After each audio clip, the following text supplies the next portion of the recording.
All right, guys, back on Southeastern 16 to talk SEC basketball. As you know, it's Thursday morning. We're reacting to Wednesday night's games, and I know as many of you noted in the chat, yes, we were 4 minutes late to get started today, but come on, we're never on time here. We're usually talking SEC basketball behind the scenes. Max's internet didn't work, and we were having a good discussion with our special guest for today, which, of course, is ESPN SEC Network announcer Mike Morgan, joining us for the first time here. Mike, we appreciate it. Blake, Chris, Max, and everybody out there in SEC country or SEC basketball country, it's a pleasure. I've said this off the air, so I might as well give you your flowers on the air. Being around this league for a while and calling SEC basketball for 22 years, this is what's been missing, kind of a forum to celebrate SEC basketball. And the information you guys put out, it's awesome. I can tell you a number of us in the announcing world use it as a guide and get some great information.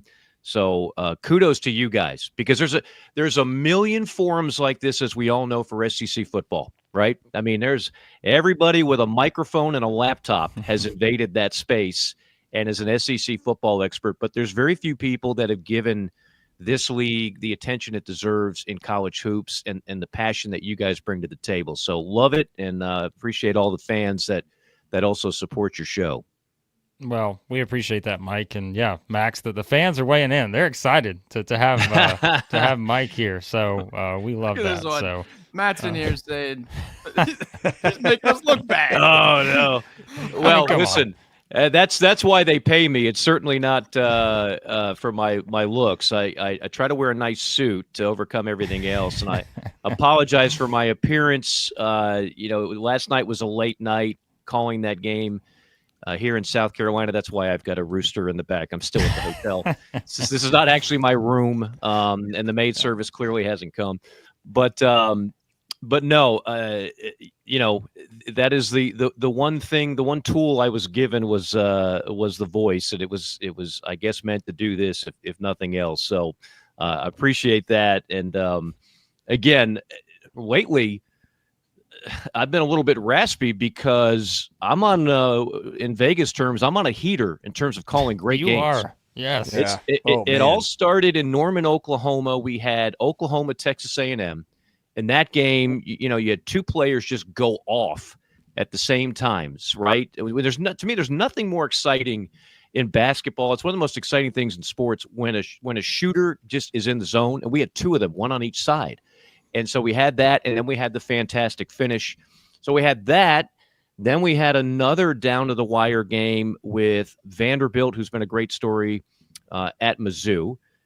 Then we had yet another one last night with Florida and South Carolina, and I'm leaving one out. I just forgot it, but I basically had 4 consecutive games that have gone down to the final 60 seconds, and that's really synonymous with SEC basketball this year. We've had so many entertaining games, and it's even more entertaining when these are really good teams that have postseason aspirations. So it's been a lot of fun here of late. Yeah, good timing, because boy, did last night ever deliver. I guess the one thing you didn't want is to have the lead most of the game. Right. Yeah, it was. I've never seen anything like that. So I one of the games was going on simultaneous 2 hours. So I had to kind of catch that late, and then I caught the late night game with the finish with Arkansas and Georgia. But the A&M.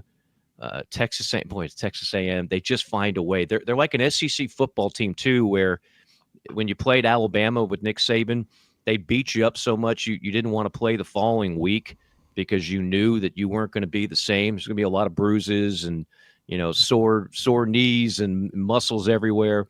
But they just find a way. And so that game against Ole Miss was fantastic. And then our game, literally South Carolina led for 59 minutes and about 55, 56 seconds, and somehow Florida found a way to steal it in the end. Yeah, the Florida Basketball Hour put out a post this morning. How hard is it winning basketball games in the SEC? This was last night. 3 games decided by a total of 5 points. The 3 teams that won all overcame double-digit second half deficits, and 2 of the teams that won did not have a lead until that final basket. Yeah. That's incredible. I mean, it's almost impossible. Like that's the Hollywood script stuff where you're like, okay, this is not believable. Sorry guys, but we have to deal in reality. You're not going to have 3 games where one team leads for 39 plus minutes and then winds up losing to the other team who never had a lead. But that's what we had. And so many of these games. The other one I forgot to mention is I had Florida-Mizzou in this stretch where Mizzou goes into Gainesville and wins that game, and Caleb Grill goes on a heater, and they wind up winning that game in the closing seconds, which was a huge win for Mizzou. And what a team that they have this year with Coach Gates. They are back. But yeah, it's just completely upside down. But from the same standpoint, I think we're all getting to the point where we're coming to expect it. And the evolution of this league, it's not just great teams at the top. You know, the SEC's always had that. Even in the lean years, like we launched the SEC Network in 2014, and I started doing games for ESPN a few years earlier. And quite honestly, if you didn't have Florida or Kentucky, you had a lot of bad teams. You had a lot of bad games.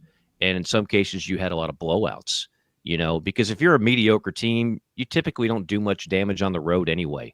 You're not like mediocre teams can win games at home. They very rarely win games on the road in conference.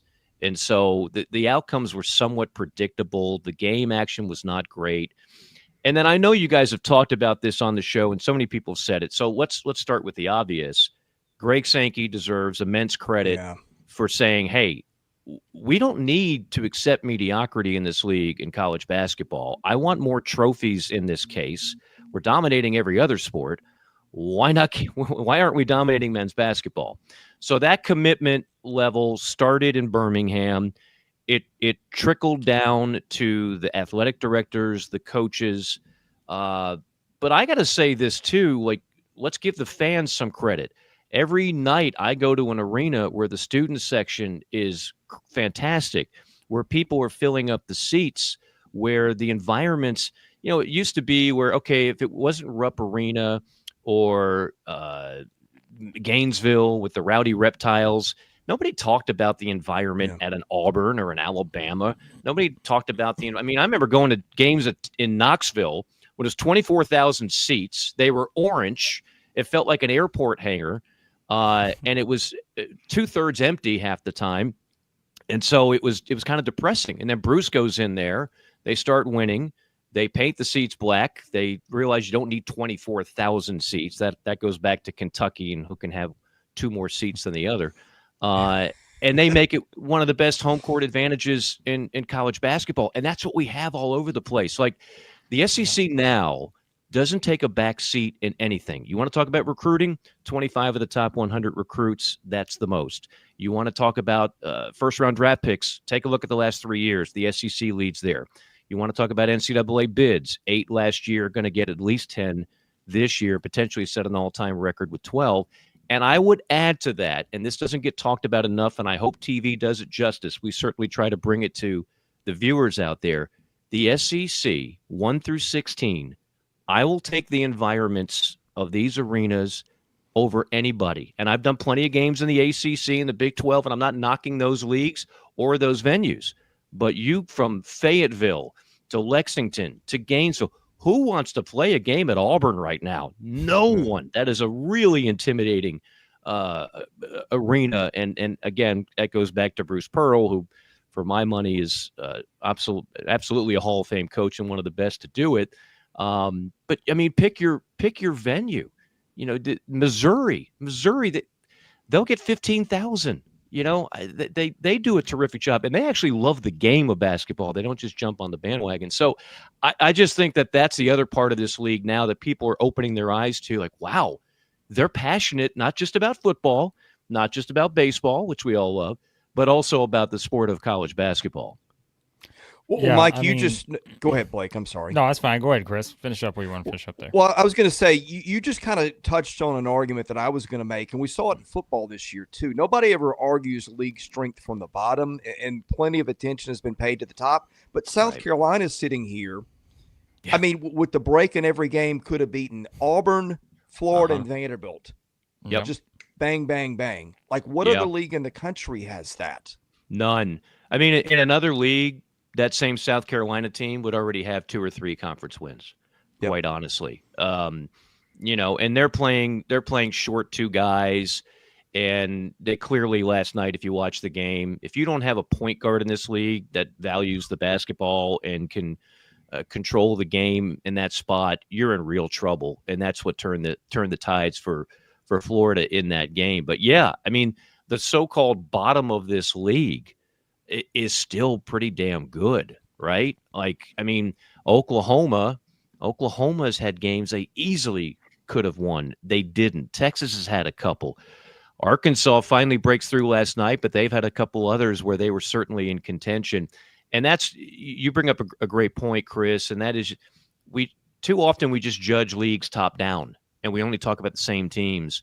If you go bottom up, 16-1 in this league, that's where it separates, right? Like, I mean, the Big 12 has some good teams. The ACC has at least one with Duke. The Big 10 has some good, but the SEC depth-wise, that's the separator. And I don't see that changing. Like, this is not a one-off, because I look at the health of these programs. I look at the coaches. I look at where everybody is in recruiting and NIL and all the other things that you have to be successful in. And I say to myself, I don't see this dropping off anytime soon. Yeah.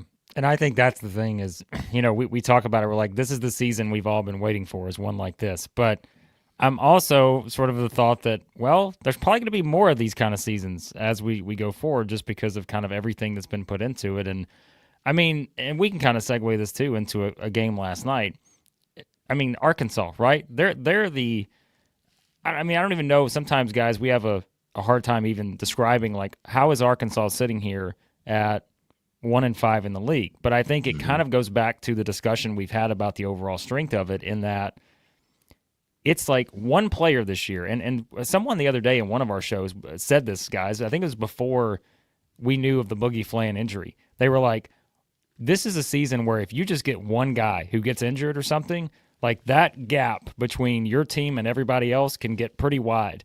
And I think if you're looking at Arkansas, my goodness, what a win last night just to get off the schneid. And Cal talked a lot about it afterwards. But just to be able to try to navigate a league like this season, and, of course, for these coaches beyond this season, as you're seeing this league get tougher and tougher, I mean, it's every night, right? It's trying to figure out, okay, how's this team match up with this team, or what's going to be the impact of not having a Boogie Flan. And I mean, Mike, you just said it. He's their driving force for Arkansas on a team that was already kind of struggling a little bit offensively. Mm-hmm. But yet, now what do you do moving forward? You get a little momentum coming out of this, and there's so many wild storylines like that this year that it's just impossible to know what's going to happen game to game. So it really is. I'll bet you Mike White, when he saw that schedule, and Georgia's been playing some good basketball, and Asa Newell, this just in, he's a dude. When he saw that game and he's going, okay, an Arkansas team that still hasn't won a game. You saw the crowd last night. I mean, kudos to that fan base for showing up in droves on a Wednesday night, cold Fayetteville, and a team that has had not very little success this year. And they go ahead and pull it out. I guarantee you Mike White was like, this is a trap game. If we don't play our best game, we are going to lose it. And we are going to be the first victim. And it won't be the last one Arkansas wins. I think we all agree on that. South Carolina is going to clip somebody. Arkansas is going to win more than one. LSU will win another game. Like the so-called bottom third or fourth, whatever you want to look at it, they're going to be a problem. There's no nights off. And I don't think you can say that about too many other leagues. I really don't. Again, if you just grade it from the top, and of course, the top is better than any other league too. When you look at Auburn, Alabama, Tennessee, Florida, I mean, these are all Kentucky. These are all teams that no one is going to want to face in March. And I just can't, again, for those of us who have been around a while, to watch Auburn, Alabama turn into this basketball state powerhouse. Like for years and years, doing a game at Auburn was kind of depressing at times. They just could not get over the hump. And Alabama, look, I would have hired Anthony Grant. I would have hired Avery Johnson. Those at the time were home run hires. But for whatever reasons, they didn't work. And I only knew who Nate Oates was because during Champ Week, I do the Sun Belt now, but for years I was doing the MAC. And I kept watching this guy coaching Buffalo. They never had the most talented team in that league, but they kept winning the MAC championship game. I was like, this guy could coach. So he has turned Alabama into a power. Bruce Pearl, like he does everywhere, has turned Auburn into a power. These were supposed to be the jobs that no one wanted, that would never be able to be at the top of the SEC. And you look at 5 out of the last 6 regular season championships, 4 of them are from Auburn and Alabama, right? You got 1 from LSU and 1 from Kentucky. So it just goes to show you we've come a long way from, if it wasn't Billy Donovan's Gators or if it wasn't Kentucky, it wasn't good. Well, now the good is creeping into states like Alabama and Mississippi, another state where people said, you don't want that job in Starkville. You don't want that job in Oxford. And all of a sudden, Coach Beard and Coach Jans have said, no, we're going to turn this into a very attractive place, and they have. Yeah, and it's crazy, too, because you've seen some programs that are good in spots and nobody cared. I think it goes to show you the value of putting an entertaining product out there. And then Bruce Pearl can promote anything. And so he's a little bit of a separate case. But Nate Oates taking Alabama and making a fun style to watch. I mean, I just think that it's not just the fact that these teams are good. It's the entertainment value that they put into it too, which by the way, makes the product so much easier for you to call too, and so much easier for the league to sell. I think that's part of it too that maybe goes overlooked. It's not just these teams are good, but it's appointment TV most nights when some of these teams that couldn't draw flies before play. No doubt about it. And I always resented look, I'm as big an SEC football and baseball fan as much as anybody, but this whole notion like the average SEC fan doesn't have enough of an attention span to care about both, right? Like there's no rule. I checked it, guys. I looked at every guidebook. There's no rule that says you can't be good at both football and basketball. It can be done. But for years, I would hear this, well, that SEC, that's a football league. And so-and-so is a football school. So certainly they could not put resources into both sports. They could not be good in both sports. And look, for a lot of years, that was the trend. You know, like Kentucky was the basketball power because they weren't very good in football. And all these other schools were football powers, so clearly they can't be really good basketball. And I think that was always just a silly notion. It had been done in other places, like a Michigan, for example. I mean, there's other schools that have been good in both. And there's enough months on the calendar where you can be diehard football for the fall, and you can be all in on college basketball in the winter. And I'm going to tell you what, when you're good in college basketball, that winter is a lot easier to digest. You know, we've had a lot of snow on the ground in the Southeast, and we're not really great at handling and all that, and I don't like cold weather. But if you've got a good basketball team to cheer on or watch every two nights a week on television, then that really provides the entertainment that you're craving during that time of year. And SEC fans have been treated to a lot of that here of late. Blake, we've got a few chats that have been backed up. We've got a few questions. Yeah, from let's Mike. get a couple questions for Mike. Yeah, I know people had some kind of in here. It seems like food is always something that comes back to our audience's mind here. I'm a big fan of food. All right, Mike, we're going to start with this one. Nicholas wants to know which SEC school has the best arena food. So it can either be, look, your hospitality food, whatever you're getting. Like, what's the tops? Well, you got to remember now, we don't get access to the same food that the fans get. Yeah. So nobody cares about what the media gets. It used to be everybody would have like a buffet Now, No. most of them, they just give you a little voucher card so you go get your chicken tenders and fries. Yeah. Arkansas still puts out a nice spread. I will tell you that, for the media, that is. But the best overall food options, I mean, typically the bigger arenas have some more options, right? And the ones that can fit 15, 18,000, you'll have more restaurants, more to choose from. Like, I just did the game here in Columbia, and obviously they've got a lot of options because that's an 18,000 seat arena. Rupp Arena is a 20,000 seat arena. Thompson Bowling, et cetera, et cetera. Certainly Bud Walton, same thing. They seat about 18,000. So they have a lot of options. But yeah, we're kind of we're a little limited in what we're happy to get that Chick-fil-A sandwich in a box if we can get it down there on in the media section. Well, I'll just to add to that, our guy Brett here, Coleman Coliseum chicken tenders are dry and overpriced, so Mike, stay away from those. And I've had a few of those. I had a few of those, but I don't want to get the chef angry at me. Yeah, you don't want to do that. That's not a good idea to air those out publicly. All right. So, yeah, by the way, too, you said this earlier, Mike, and I think we all kind of have the same reaction. It's been 11 years they launched the SEC network. That is wild, isn't it? Yeah. I mean, it's just really it's is. And look, I'm not going to just say this to be self-serving and promote our network, but you talk to any of the coaches, when that launched, that was a huge windfall for this league, because at the time, the Big Ten already had their network. So they were kind of leading the way in hoops coverage. And the ACC has always been kind of the media darling when it comes to college hoops.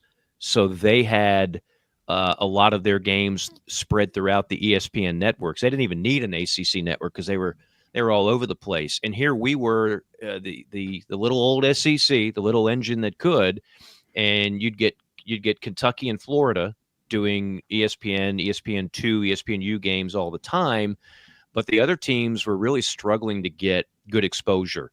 And when the SEC network launched, that was a game changer. And I'll say this too. The resources, and a lot of this is decided in Birmingham too. It costs money to have studio shows every night. Like if you watch some of these games and they go to halftime, they don't have a studio show.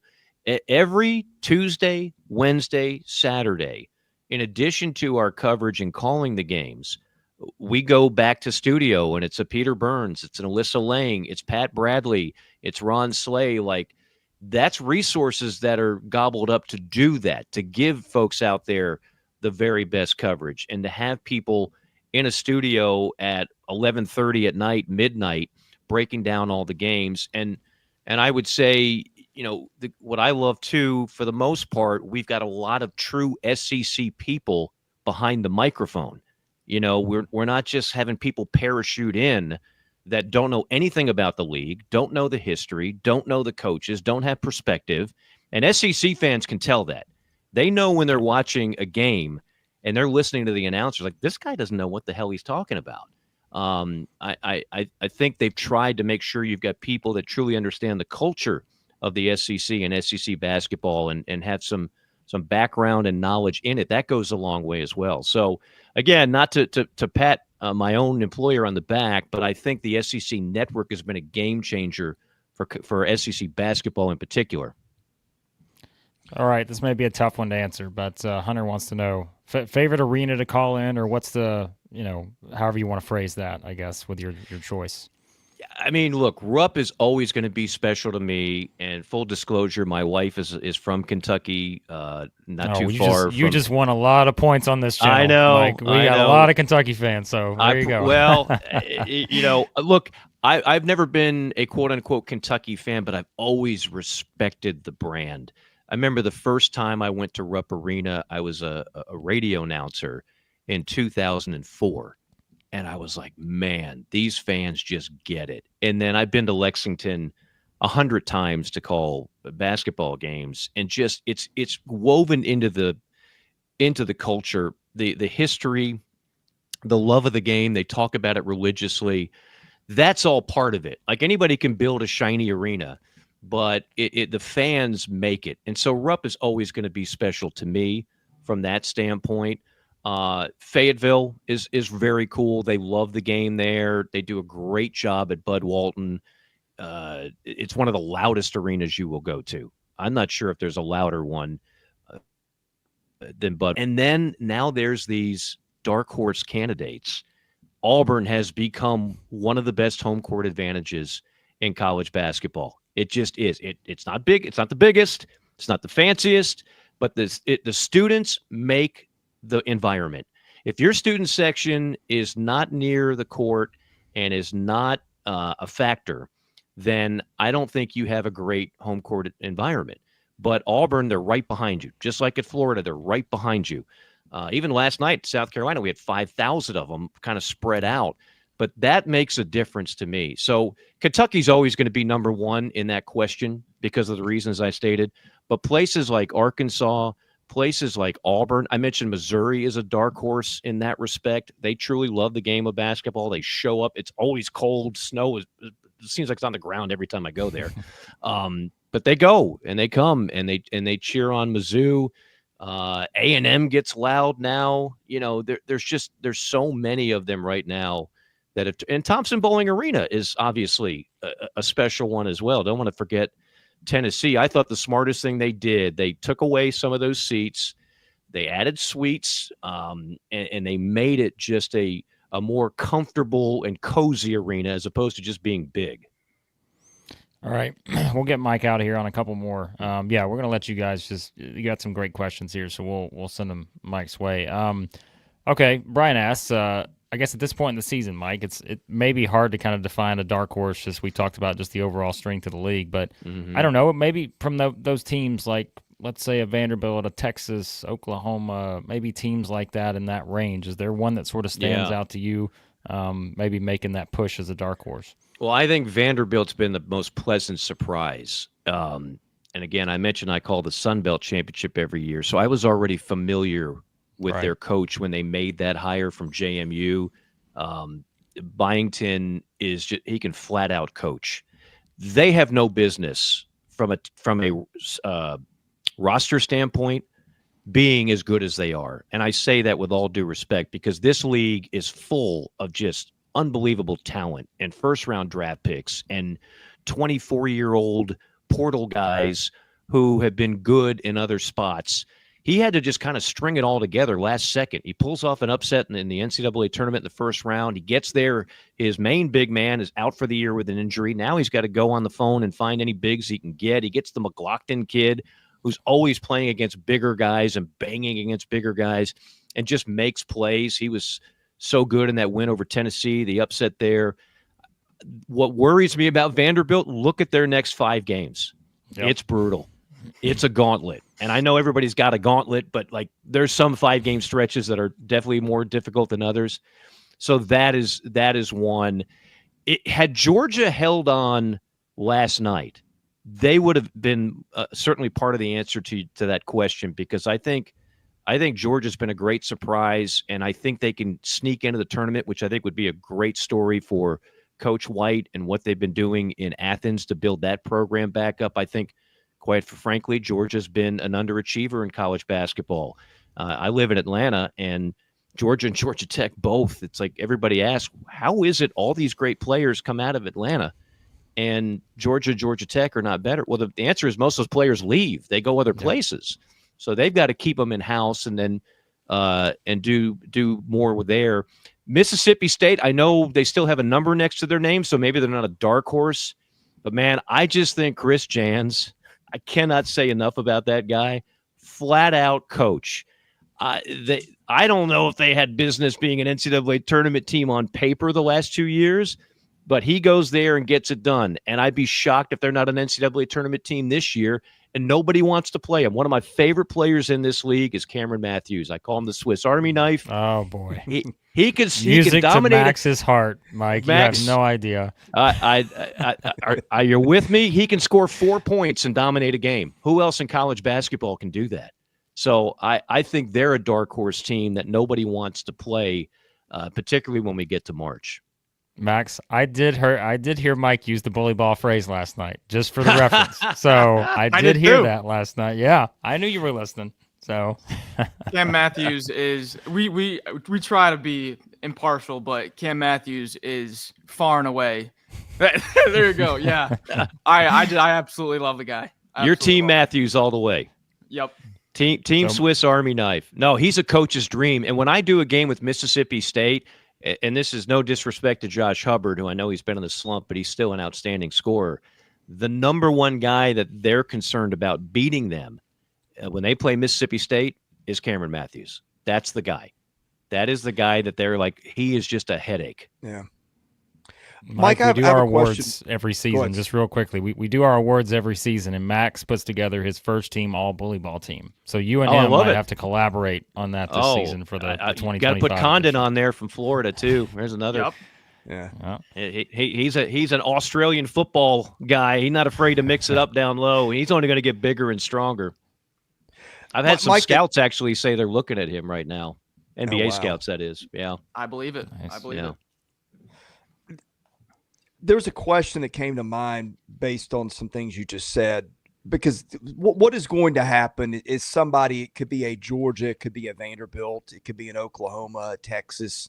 I'm concerned that you're going to have some teams that are tournament worthy that just take some brutal losses like the way South Carolina just took. And I'm very interested this year, and this is looking way ahead, but I'm interested if you have any insight on this, because one of my pet peeves with the SEC tournament, and it has nothing to do with the league, is that I feel like you've had some teams that have kind of earned their way in there the last few years, and then you get to Selection Sunday and none of it mattered. I'm very curious if the league is going to pound the table a little bit behind the scenes to say, hey, look, you guys need to pay attention to our tournament beyond who wins it. Because I think I could see a Vanderbilt, a Georgia, and Oklahoma, somebody like that being borderline, ripping off a couple of wins. And if you're looking at the whole body of work, those things matter, right? Right. But the way the committee is treated it the last few years, I know every committee's different, they haven't mattered. And I think it really should matter this year if we get to that point. I'm very curious if you have any insight as to whether the selection committee could change an approach, and if the league is saying, hey, look over here, these games on Thursday, Friday need to be looked at. It's a great point, Chris. I think what's going to do the SEC really well this year with the SEC tournament and those early games, and you're right, there's bound to be some bubble teams.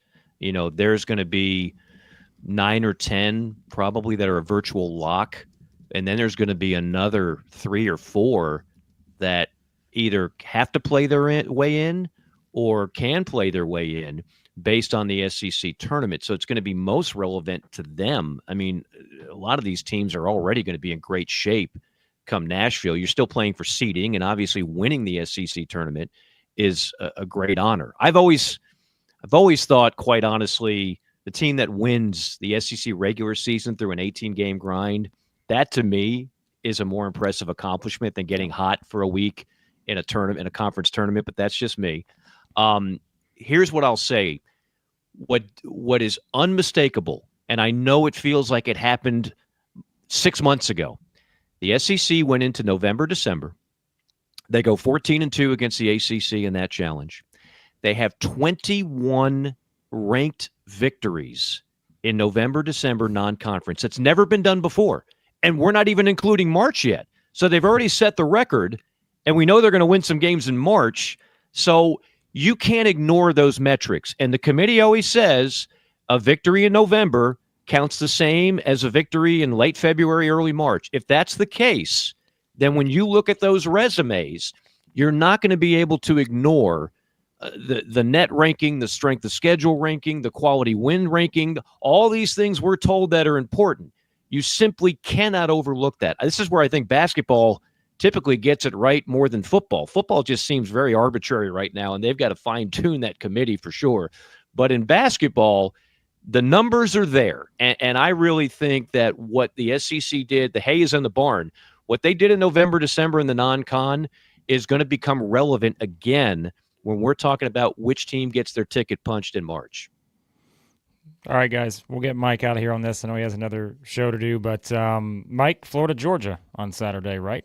Another big Yeah, one. calling Florida, Georgia on Saturday. Again, I think Georgia has been one of the better stories in this league, and they would love to steal one here. And they have the capability of doing so. They let one get away last night in Fayetteville. But, Florida is an interesting team right now because, again, I had them in the home loss to Missouri, and that was like, oh, what? Everybody in Gainesville was kind of hitting the panic button. And then all of a sudden, Florida nearly loses at South Carolina last night.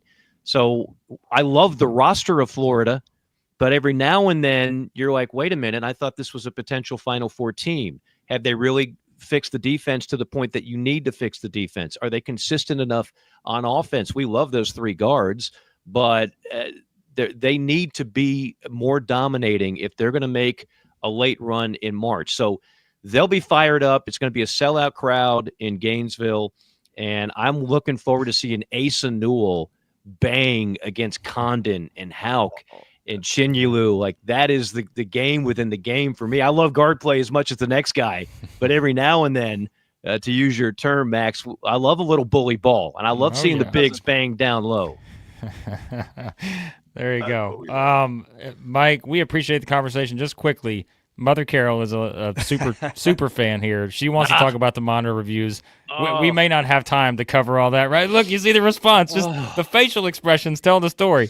But we may save that for Let me another say, discussion. I'll repeat what I said last night, and I know a couple officials caught this, and I meant it. The SEC is the most difficult conference to officiate because of the size, the quickness, the athleticism. It's a very physical league, so it's difficult. It's just hard. So this is where I have sympathy for the referees, and I think for the most part, everybody complains about calls. Watch an ACC game. You're going to tell me the officiating is better in that league? I don't think so. But I like the reviews.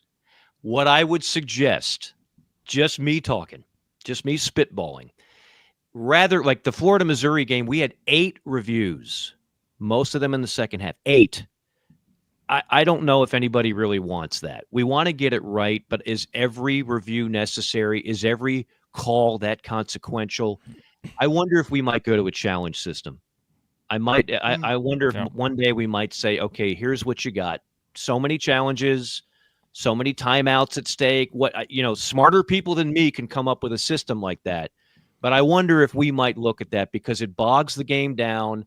I don't know if people have an appetite for a 2-hour and 45-minute college basketball game, and we've had some, and a big part of that is the reviews. So they're doing what they're supposed to do. This is not the officials' fault, and I think we love review as a tool to get a consequential call that was missed and fix it.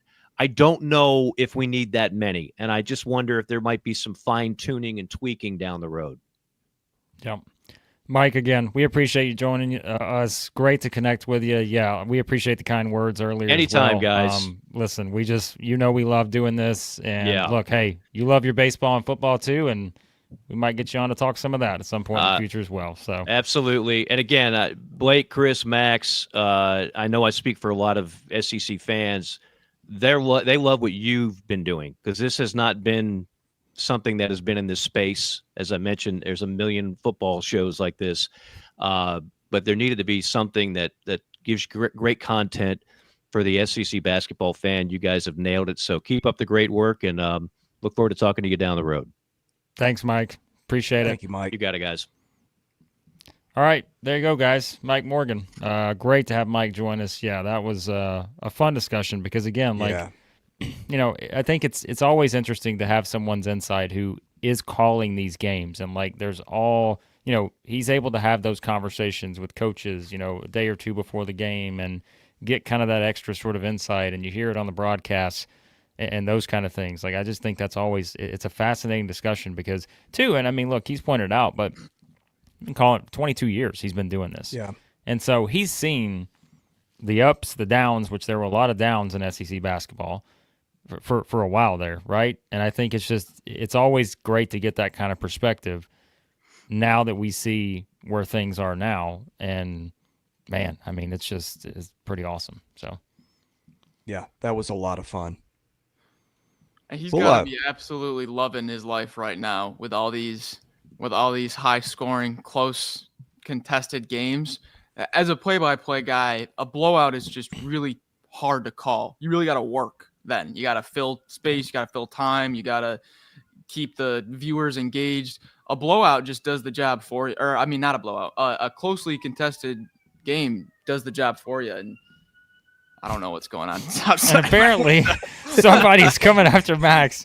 Boy, it's a good thing we got Mike off before the police came to snatch up Max. It seems like there's a lot of sirens in your I live neighborhood. right in the heart of Charlotte, like right in the Okay. middle of it. So No. you never know what's going on. You never know. Mike did bring up an interesting thing, though. The officiating has been a big topic, and there were a couple calls last night that I might have had some issue. But when we sit down on the floor for games at the tournament, one thing always like, man, I don't know how these guys call the game. They move so quickly. The guys get up and down on the floor. The stuff happens. Like, it's easier to see on TV when you can but when you're there, everybody is so big and so fast. It's almost paralyzing to watch. Officiating criticism has been a big part of the league discussion this year, and I think a lot of it's fair. And look, it's hard to officiate a game, but years of training and prep get you there. But it is, when you sit that close to the floor like Mike does, he's got a point. It is, I don't know how some of these guys do it because it's not easy. No, not at all. It's just not. So, all right. So we're gonna still give you about 20 minutes here. We'll talk a little bit more about A&M Ole Miss. We didn't really mention that a whole lot. We'll touch on just kind of the overview of Wednesday night. And yeah, Zach, the super chat streak continues. $4.99. Hope we get Mike again soon. Yeah, great insight. Trust me, we'll get Mike again. Mike was, and he said it, but like, he reached out to me and like he was very complimentary of our work and said, hey, how can I support you? So yeah, Mike is just tremendous. And so great for him. I mean, goodness, we had 30 plus minutes there. Just a great conversation on the SEC as a whole. So, and again, we talked like baseball too. Like he'll be on probably chatting baseball with Chris and Graham and Alfred too this season. So by the way, Kentucky fans, we teased it, but yeah, you're going to get a Kentucky baseball interview today as well. Chris, you had a great conversation. Well, yeah, I had to make sure to star this. Nicholas, I agree. Surprisingly, you guys were well behaved for us having guests over. So it's like the family has guests over and please behave. You guys were way better, way better. So yeah, I was surprised. Thank you, Sam, and others. For being behaved. Yeah, Sam, you weren't that bad. Like we really would have been worried if Sam had been totally off his game. So yeah, so I thought that also stood out as well. But shout out to Holly. Yeah, I mean, yeah, we had Bruce Pearl yesterday. If you missed that, go check it out. We talked to Bruce. Missouri fans, we've got a basketball interview coming for you. And before anyone gets carried away, Sam, it's not the collaboration you want. It's not me and Dennis just yet. We will get Dennis at some point, but this is not Dennis. But we have a fun Missouri interview coming as well. And so, yeah, a lot of fun stuff here brewing on the channel. Did a South Carolina baseball interview. Just all kinds of stuff we got going. So, yeah, we appreciate you guys. So, Blake had a $9.99 super chat earlier. Blake. Pat Adams been reffing the A&M game would still be going. Yeah, well, all right. Hey, no comment. Nicholas, the SEC is crazy now. I got 20 hours of basketball to watch every Saturday, and that's only the SEC games. It's ruining his marriage. Well, listen, Nicholas, we can't give you advice on that, but it just means more here in the SEC. So, all right. Let's quickly give some thoughts on, again, anything else we want to wrap up with Florida, South Carolina. I think we kind of said it. I mean, this was another close call for South Carolina. I mean, it's a great win for Florida. I know people are going to be like, wait a second, how's it a great win against a team that's still – it is. Like, I'm sorry. Like, any win on the road this year, I'm classifying as a great win because South Carolina, as we said, have had multiple close calls now, a chance to pull off these upsets. For Florida to find a way to win that game at the end, I mean, just tremendous for the Gators. So – and South Carolina, meanwhile, man, it is. It's another one of those. They get Mississippi State on Saturday at home. It's going to be tough, but I still think they're going to beat a team or two at home this season. But, some of these have to swing their way eventually, right? So, One thing that really killed South Carolina last night, and they've been missing this guy a lot. We have probably not done a service to, but Jamari Thomas, I'm like, the backcourt just kind of fell apart down the stretch. Pickpockets and all those things that you saw going on. Will Richard was having a field day. But you give them Jamari Thomas, and I think they win at least one of those games. Vanderbilt, Florida, and did he miss Auburn too? And look this up. Yes, I think he did. Yes, he did. Yes, he did. Yeah, I mean, hey, that could be the. I mean, who knows? They might even be 3-0 with him, because he was playing pretty well before he got hurt. And it's like I think Mike mentioned, like one injury in this league can really sink you in the wrong place. And I thought that was maybe a thing worthy of discussion after watching the way that game kind of fell apart for Carolina late. Not to take anything away from Florida, but it kind of stood out, Max. Yeah, when Zachary Davis hit the bank in 3, I thought that was game. I was like, it's just one of those games. South Carolina had the bounces going their way. And I actually sent out a tweet. I said the Zachary Davis game. Well, I got Will Richard, if that's a thing, because Will Richard comes up with 3 steals. Feels like all of them were in the last 3 minutes. 13 steals as a team for Florida. I'm not sure what the most in the SEC is, just conference play so far, but I would imagine 13 team steals is right up there. But also, I was just going to say this. Malik said it. 36-31 on the boards. Pringle and Murray-Boyles controlled them. They were the more physical duo in the front court. And it's that much more impressive against a Florida front court that just has no let up and comes at you in waves. I thought Pringle outplayed Chinyelu in this game, and that's pretty high praise because we know from the Evan Mia data how important Chinyelu is to this team. Man, you gotta big win for Florida. Don't get me wrong, but South Carolina, can't catch a break. I feel like they deserved one of these ones. Blake, you're muted. Blake, you're on mute. I said that's why I think they're eventually going to get someone. Like yes. It's just the bounce has to go in their favor at some point. But like we said, I mean, South Carolina gets Mississippi State on Saturday. It's always hard to bounce back from those kind of games, but we'll see what they do. And we mentioned the importance for Florida, as Max just said. Florida's next 3 road games are Tennessee, Auburn, and Mississippi State.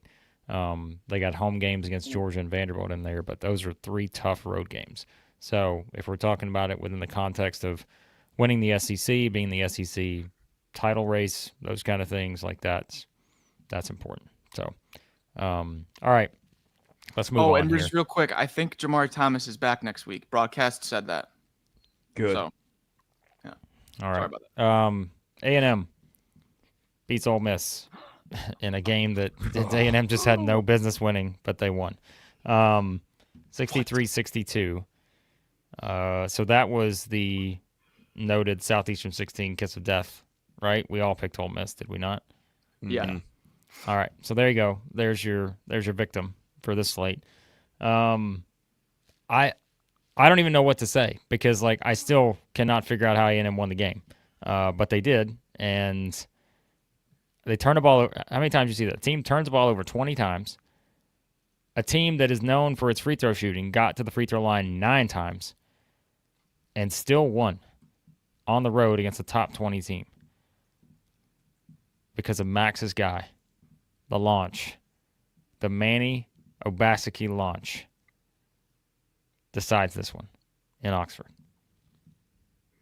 This time it wasn't a launch from the free throw line into a dunk. It was a launch from 3, rainbow 3. He's that's why it's called the Obaseki launch, because he's got a versatile range of weapons for what he likes to launch from. I'm with you on this one. And the Chris Beard quote right after the game, he said, "We've got a hurt locker room right now. Too many unforced turnovers. We played well enough to win the game tonight. We didn't finish the game off." We just were talking about South Carolina having heartbreakers. You want to talk about back-to-back heartbreakers, OT loss on the road at your rival, and then you come back home in a bounce-back spot. Honestly, I thought it was for an A&M game, that was a clean game. I thought not too many fouls. Yeah. It was a pretty clean, just very physical battle. Both defenses extremely well coached. And I thought Ole Miss deserved to win the game, but you have to give it up to the bench for A&M. Obaseki gives you 12. Carter gives you 5. Wilcher gives you 2 threes. I mean, guys, Wade Taylor was 0 of 6 from 3. Phelps was 0 of 5. Taylor and Phelps go 0 of 11 from 3 with a combined only 2 made free throws between those two, and they still win the game. So, I mean, as much of a steal as it was on the road, I think you got to credit the depth of A&M also. You know, they were playing through Pharrel Payne a lot in that second half. Hayden Hefner hit 3 threes. So it was a little bit of everything. Ole Miss, though, I think this will be a blessing in disguise. I do. It is absolutely brutal what they've just gone through. However, I think it's a team that has lost two in a row, and somehow I am higher on them than I was before this 2-game losing streak. That's what I said. I feel the same way. Like, I still am pretty high on this team coming out of this. Like, so I'm gonna push back on that in just a little bit, because I have some observations watching Ole Miss down the stretch a couple games last week, and I still really like the team, but I have a couple of questions now. But first of all, Obaseki stepped up and shot that thing like he was Kobe Bryant last night. Like, the body language, the confidence was pretty amazing. He did. Go watch it again. Had it all the way. I never in a million years had 13 total free throws in this game being a possibility. Ole Miss didn't get to the foul line till sometime in the last 10 minutes. And A&M, I thought that, not a great shooting night. Taylor's back, but he's not playing well. Phelps was inefficient from the field. And Phelps was also playing with what looked like a cold. Like, they showed him on the bench. They said he had big sinus issues. Like, wow. How's that an issue? Like, I wish they would have given us, like, they given that kind of insight now, just getting into a man's sinuses. Well, they mentioned it during the game, and they showed him on the bench. It looked like he had a sinus headache. Said he had looked like he had a sinus. Wow. I was about to say, can we get that on the injury report? Sinus issues. I think they make stuff to deal with that, but anyway. Sinus. Questionable. Sinus. I was disappointed in Ole Miss's guards last night. Down the stretch, the turnovers.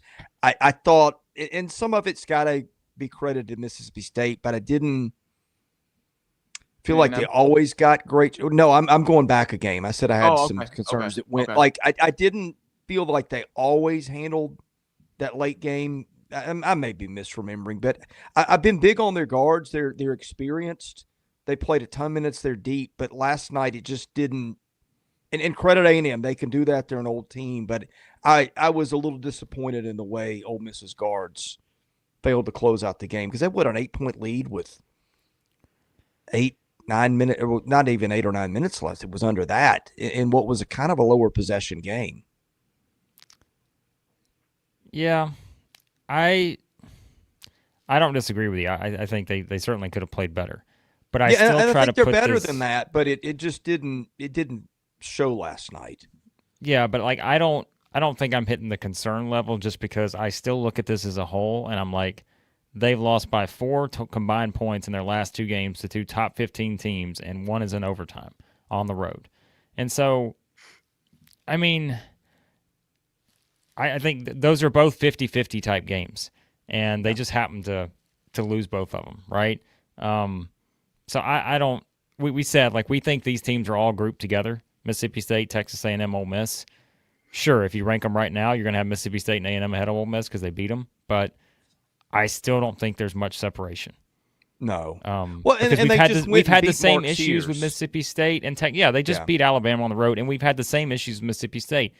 Josh Hubbard needed to play better, right? Like, that was a theme. Yeah. Texas A&M, we've certainly had our issues at times with their guard play, with or without Wade Taylor. And so I just to me, it's like if these 3 teams just keep playing each other for the rest of eternity, they're all going to win like an equal amount of games. Like I just feel like this the way they match up with each other.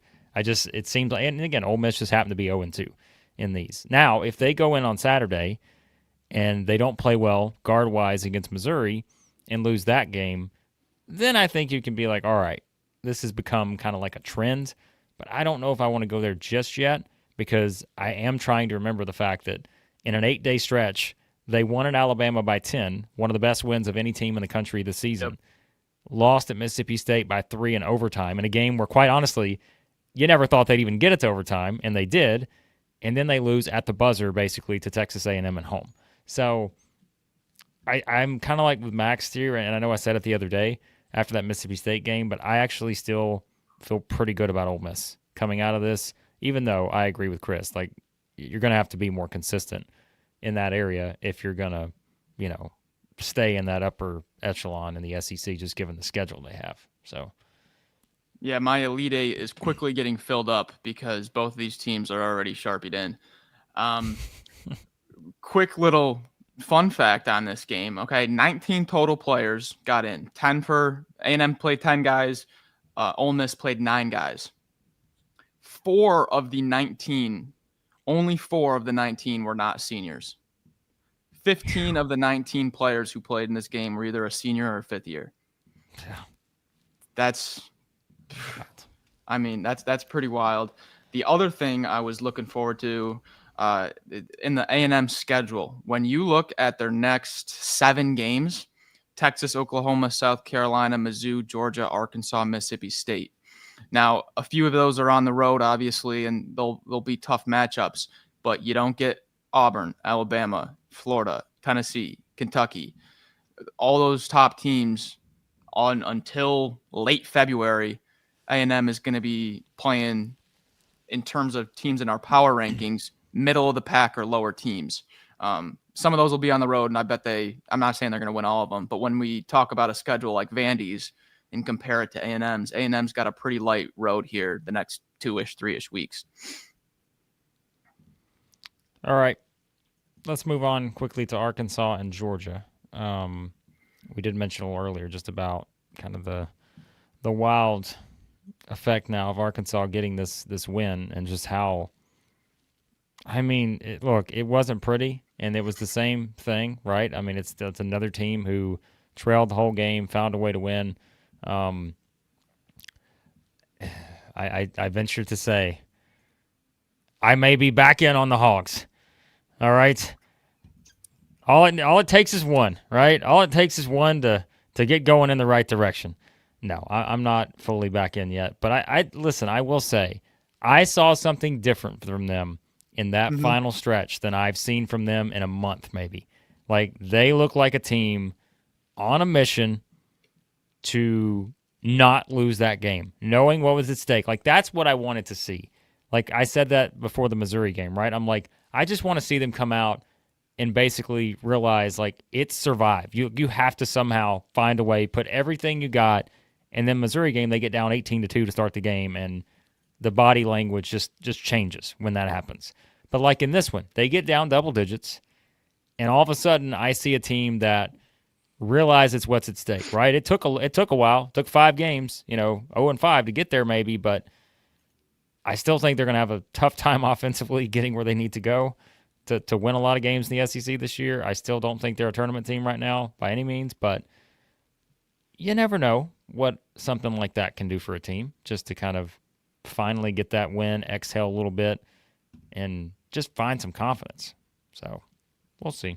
I'm mostly kidding, but it feels like their best offense is throw the ball off the backboard and let Thiero go get it. A lot of their best offense involves Thiero. Yes. Their best everything involves Thiero, I believe. Yeah. Similar to A&M, though, when Wade Taylor was out, and we didn't really mention it in the preview, but your point guard goes out, and everyone's just talking about the offensive production that's lost. But what doesn't get realized is that now they don't have a single player under 6'4". And so you become a lot bigger. Defense gets a lot tougher. 18 offensive rebounds, season high. So now, from now on, maybe the offense changes. But honestly, I saw the most offense ran all season for Arkansas. That was the most plays I've seen called all year, trying to get guys open. So, I mean, there's a new energy, definitely. I mean, you're playing with a big lineup now, one of the tallest lineups in the league now, probably only second to Georgia, probably, to be honest. And they just beat them. So, yeah, I think the defense is going to get a little bit better here. Not gonna lie. I was listening. I don't think I was wondering this. I guess I wasn't. Was that an actual foul at the end sequence there? Did he get touched? I never saw a great replay, but that looked like a very Thiero getting question. fouled? Yeah, Thiero getting fouled. I mean, when they showed it multiple times, like each time, it's not as dramatic as maybe it seemed live, but yeah. But it's the SEC, and are they calling that 9 times out of 10? Yep. So, see, that's what I would rather an official miss a call where there was contact than call a phantom foul. That drives me bananas, and I feel like we see that a lot. And I don't think you just went untouched, but like again, it's everyone's grade on what's a foul, what's not a foul in the SEC right now. So. Yeah, and the fouls for Georgia were really big. Newell going out was massive. Blue Cane went out. Blue Cane, yep. Dylan James had 4 in 9 minutes. The thing was, we were texting. It was 2 straight bully ball games, 2 straight physical games. One game had like 15 total free throws, somewhere around there, and the other had like 65. So I love bully ball. But I don't like 65, 70 free throw bully ball. Yeah. I mean, the shooting is still a problem, as Sam brings up. Like, they're still a team that, just depending on how you guard them, like, and that's what Georgia did. They were daring. They were open. Threes. And that's what Cal said after the game. He's like, they were open shots. Like, I can't tell them not to shoot open shots. I mean, he said that on the SEC Network after the game. So... But, I mean, I don't know. So they're talented, but they shot an unusual percentage from the line last night, and that's why they won. Their fundamental issues, three-point shooting, still there. They got matched up with the Georgia team that is not one of the better offensive teams in the league. So, and I think Georgia's limitations were on display a little bit too, with just not having that consistent step up, get you consistent offense guard that some other teams in the league have, and some have more than one. I mean, they have good guards, but it's not Walter Clayton and Elijah Martin. Right. Kind of good. Right. Listen, Arkansas fans, if you were looking for a pick-me-up, I tried. But then came Chris Lee to say, not so fast, my friends. You're still 1-5. Hey. Let me be clear. They still have a lot of talent, right? And maybe there's a way that they can reinvent themselves. They are playing good defense. Maybe Georgia's a lot of the model of what they can do. You know, still talented players, a lot of talented players, but we just have not seen anything consistent from them in terms of the areas we're always critiquing them to give me as much confidence I would like to have that they will bust out. Yeah. All right. Couple things and we're out of here because we got to go do predictions. So if you want us to pick your team or pick against your team, which most of you probably do now.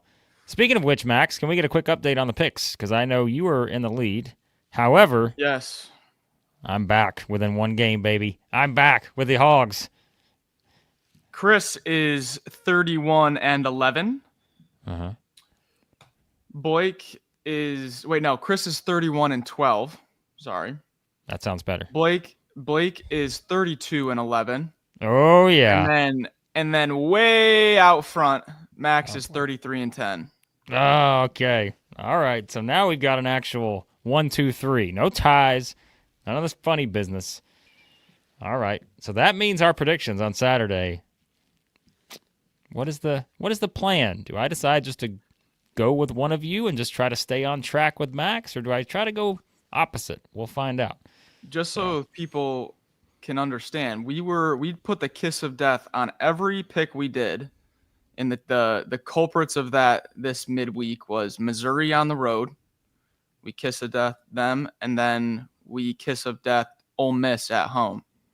Those were the two victims in the midweek. And then the game we were split on was Georgia-Arkansas. That comes down to the very last possession. So that's right. We all knew to pick the team that was 0-5. It's a great call. Down their leading scorer. Well, here we go. Here's what people want. I cannot be trusted, according to Joe Mother. Mother Carol begging me not to pick Kentucky. So all of a sudden, once again, Sam, Blake selfishly put the kiss of death on teams because he wants to not lose the gap on Max. See, that is a great point. If you really think about it, I should have picked Texas to do the same thing I did with Missouri and Vanderbilt, which, by the way, that's the reason I'm down one, because I unselfishly picked Vanderbilt in that game for Missouri fans to prevent the kiss of death. I didn't do that for Texas, and so therefore it is what it is. As Sam notes, I'm a rat. All right, so you guys are really encouraging me to either pick or pick against your team on Saturday. We'll have our predictions coming up on the channel today, of course, as always. Quickly, Sam wants us to play the voicemail. Sam, here's the deal, okay? I know you sent a voicemail, but here's the problem. The voicemail service we use is a free – well, that's definitely one problem. I haven't listened to it, and it's not getting on here without me listening to it first. But the voicemail service we use is a free plan. And it tells me that I am 21 voicemails over the free plan right now because I have to delete the other 20 you've already sent in the past 2 months. So I just haven't gotten around to that. I know some other people have sent voicemails as well, and I apologize we haven't gotten to those, but there are so many that I have to now go through the backlog and delete them so we can actually get to the newer ones. From now on, we will refer to him as Spam Smith. Yeah, there you go. Maybe that's it. Nicholas, $3 super chat, one for every point that Cal won by. Okay, well, listen, if you Kentucky fans want to keep doing that, we're fine with that. So, anyways, all right, here we go. So let's see. I think that's it, right? Anything else to get to? Oh, we did mention again. Check out the Bruce Pearl interview from yesterday. Got another interview coming up today or tomorrow. We haven't decided we're going to put that one up yet for Missouri fans. And then a lot more stuff coming on the channel as usual. So there you go. Yep. Yeah, just did an interview with Kentucky baseball coach Nick Mingione. That was fun. That was great. We'll get that aired whenever Max puts it up, to be honest. In your abundant free time, Max Barr. It'll be today or tomorrow morning. One of the two. Yeah. And we've got a couple more coming up. We've got a coach or two that's pushed off to next week and a couple more they're working on. I don't think we're going to get all 16 coaches, but we might get half of them. Yeah. Which would be nice. So looking forward to that, getting all kinds of baseball research done behind the scenes. And yeah, interesting night. We haven't had a night of basketball like that, guys. Oh, wait a second. No, we haven't. But you know what? I really don't care because I want to talk about Sanders Logistics because they're your friends and mine. Sanders Logistics, they got to get on the screen here somewhere. Thank you, Brian, for the reminder. There they are. Sanders Logistics. Chris over here talking about basketball. Who cares about basketball right now? I only care about Sanders Logistics because they are your friends and mine, formerly known as Ted R. Sanders Moving. Sanders Logistics, a leader among moving companies in Nashville, Tennessee, and the surrounding area. Their team of professional movers. I should have had Mike do this. Mike would be much better at this ad. Oh, my gosh. That would have been tremendous. Next time he's coming on, he's doing the Sanders Logistics. But their team of professional movers are focused on delivering efficient, hassle-free moving at an affordable price. I'm sure they appreciate this efficient, hassle-free ad read on this particular show. Yeah, Matt, you want the banner up the whole show. Yeah, we'll see about that. Thanks for the vote of confidence. Yeah, whether you're moving across town or across the country, Sanders Logistics has you covered. Visit them at tedrsandersmoving.com. Yes, there you go. There we go. We're out of here. All right. Now we're out of here. All right. Thank you for watching. Appreciate you all here. Bill. God bless you all, even Spam Smith. For Max Barr, Blake Lovell, I'm Chris Lee. You've been watching Southeastern 16. Have a great day. We'll see you again soon.